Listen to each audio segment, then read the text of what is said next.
की तारीख में, बाइबल की तारीख में और इसराइली तारीख में एक ऐसा वाक़या हुआ है जिसे सारी दुनिया जानती है कि जब इसराइली मिस्र में थे तो इन्होंने वहाँ खुदा के हुजूर अपना आहो-नाला बुलंद किया है और खुदा ने वहाँ से इनकी रहाई के लिए मिस्र पर मुख्तलिफ आफ़ात भेजी हैं, जिनमें से एक आफ़त इसराइल के पिलोठों का बच जाना और मिस्र के पिलोठों का मर जाना है।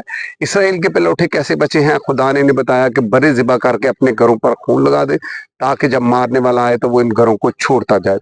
और खरूज 12 बाब एक्सोडस 12 के मुताबिक इसराइली मिस्र से निकलने की याद में ईद फसा मनाते हैं और बरे ज़िबा करते हैं और अपनी औलाद को भी बताते हैं कि खुदा ने हमारे साथ इस कदर मेहरबानी की और खुदा ऐसे हमें मिस्र से निकाल के लाया।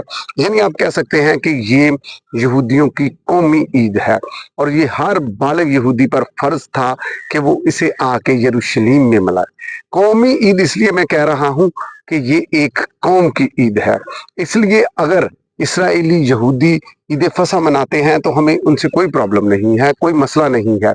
लेकिन अगर कोई भी, चाहे वो यहूदी है चाहे वो कोई भी है, वो इस ईद को, ईद फसा को ईस्टर और मुबारक जुम्मे से जोड़ने की कोशिश करता है, मुबारक जुम्मे से, ईस्टर और मुबारक जुम्मे से जोड़ने की कोशिश करता है, तो ये गलत तालीम है, क्योंकि इसका ईस्टर से कोई तल्लुक नहीं है। यूहन्ना, इसका मुबारक जुम्मे से कोई तल्लुक नहीं है। यूहन्ना की इंजील में लिखा है कि देखो ये खुदा का बर्रा है जो जहां का गुनाह उठा ले जाता है। ये खुदावंद यीशु मसीह के बारे में लिखा है कि ये खुदा का बर्रा है जो जहां का गुनाह उठा ले जाता है। यानी खुदावंद यीशु मसीह जो है वो सारी दुनिया के लिए कुर्बान हुआ है। यीशु मसीह जो है वो सारी दुनिया का कफारा देने वाला है, सारी दुनिया का बर्रा है। और ये बर्रे जो ज़िबा किए गए, ये सबसे पहले तो इसराइल के लिए, एक कौम के लिए ज़िबा किए गए और ये एक कौम की इसलिए ईद है। और ये हर साल कुर्बान करते थे इन बर्रों को और करते हैं, इन बर्रों को कुर्बान करते हैं। और ये जब बर्रे कुर्बान होते थे और होते हैं तो ये मर जाते हैं, फिर दोबारा खड़े नहीं होते। लेकिन मुकाशवा 5 बाब में लिखा है कि हमारा बर्रा जो ज़िबा हुआ वो खड़ा है, यानी हमारा बर्रा जो है वो जिंदा है। इसलिए ईस्टर का और गुड फ्राइडे का, ईद फसा से कोई तल्लुक नहीं है। उस फसा में बड़े ज़िबा होते हैं और वो मर जाते हैं और वो एक कौम के लिए होते हैं। लेकिन हमारा जो बर्रा है वो सारी दुनिया के लिए कुर्बान हुआ है और वो खड़ा है। इसीलिए मुकाशवा 5:5 रेवोल्यूशन 5 चैप्टर में आसमानी लश्कर ने, ज़मीनी लश्कर ने, ज़मीन के नीचे वाले लश्कर ने ये नारा मारा है कि ज़िबा किया हुआ बर्रा ही इज्जत, तमजीद और दौलत और हिकमत के लायक है।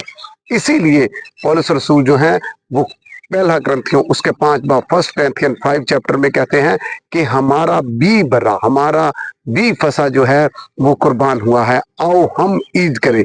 यानी हमारा बी फसा, हमारा बी बर्रा कहने से मुराद ही ये है कि उनका अलग है, हमारा अलग है। ये बात अंडरस्टैंड करने की जरूरत है।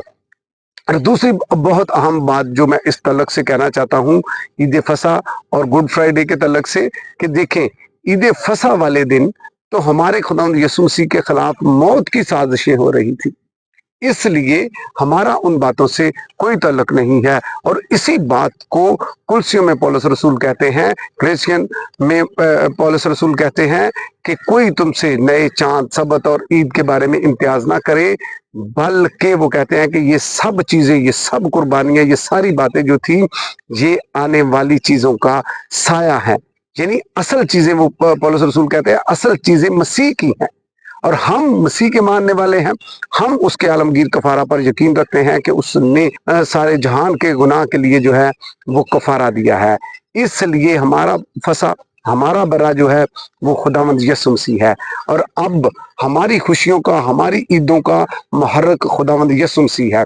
हमारी हर ईद, हमारी हर खुशी अब उससे मंसूब है और उसके नाम से चलेगी, क्योंकि उसने एक कामल, एक परफेक्ट कुर्बानी जो है वो दे दी है। इसीलिए आप देखें ना, गलतियों गलतियों के खत में लिखा है कि शरीयत मसीह तक ले जाने में हमारा उस्ताद बनी है और हम ईमान से रास्तबाज ठहरे हैं। शरीयत से रास्तबाज नहीं हम ठहरे, हम ईमान से, ईमान कैसा सच्चाई पर रख के, सच्चाई कौन है, खुदावंद यीशु मसीह पर हमने अपने ईमान का इजहार किया और हम रास्तबाज ठहरे हैं। आज मेरे पास आपके लिए खुशखबरी ये है कि आप जहाँ कहीं भी हैं, आप जिस मर्जी रेस, क्रीड, आप कबीले से, कौम से, नस्ल से ताल्लुक रखते हैं, आप अपने दफ्तर में हैं, आप अपने घर में हैं, आप दुनिया के जिस बड़े आज़म में हैं, जहाँ भी हैं, आप वहाँ ही खुदावंद यीशु मसीह को पुकारे तो उसका खून आपके लिए और मेरे लिए हर वक्त मुयस्सर और मुअस्सर है। ये एक ही बार बहाया गया है मेरे और आपके और सारी दुनिया के लिए, जबकि इसराइली बड़े जो हैं वो हर साल कुर्बान होते हैं और मर जाते हैं। लेकिन रेवोल्यूशन 5, मैंने जैसे पहले भी बताया, मुकाशफा के मुताबिक हमारा बर्रा ज़िबा हुआ और वो खड़ा है, यानी वो जिंदा है। खुदावंद यीशु मसीह मेरा और आप सबका हामी और नासर हो। आज चूंकि हमारी सीरीज का आखिरी दिन, आखिरी सरमन है और मैं खुदा बाप बेटे रूह कुद्दुस का शुक्रगुजार हूँ, आप सबकी पसंदीदगी का शुक्रगुजार हूँ कि आप खुदा के कलाम से प्यार करने वाले हैं, आप सुनते रहे, लाइक कमेंट वगैरह करते रहे। और इसके साथ ही मैं भाई बिलावल का और मिस्टर माइकल ग्रीन का भी दिल से शुक्रगुजार हूँ, जो वीडियोस बनाने में, एडिट करने में, आप तक मेरी आवाज़ पहुँचाने में, आप तक मेरी तस्वीर पहुँचाने में मददगार रहे। खुदा उन्हें भी बरकत दे। शुक्रिया।